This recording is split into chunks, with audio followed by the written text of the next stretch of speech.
Hey guys! Bago tayo umalis tomorrow kasi it's the final night natin dito sa Singapore. Naginita namin ito. Tingnan nyo. I-juice. Fresh oranges. Gigigil kami. Gusto namin matry. It's $2. Try natin. $2. Anong nangyari? Fun fact, there are 600 varieties of oranges currently known. There could be more. Grabe. Gulungan. Ano? Nalaglag na yung orange, iniipit niya.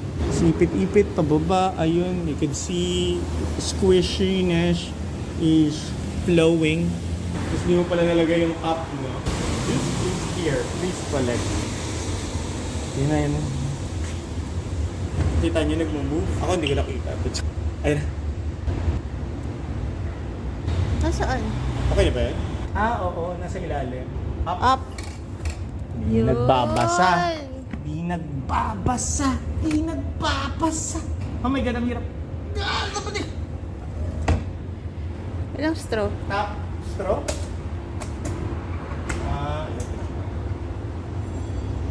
Boom! Boom pa, yeah.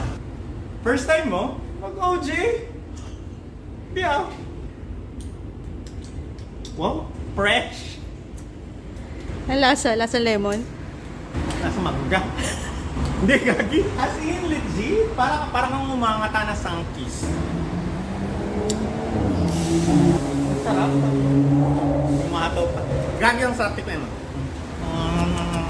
Sarap? Teka, patikim natin kaya.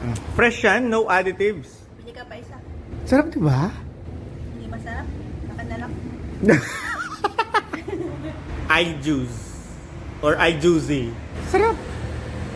Grabe, binibilang niya pa worldwide. Totoo kaya yan? Ako, kalokohan niya. 75 million sold. Pero yun, it's only $2. $2 for a really tasty drink. Fresh fruit. Legit. So wala pang additive, walang alcohol. Amador talaga. Walang additives. Walang sugar or anything. Ramdam mo yung asim at tamis ng orange na to. Oh. May edit yan. Nai-edit nga. Oh, anyway, start na.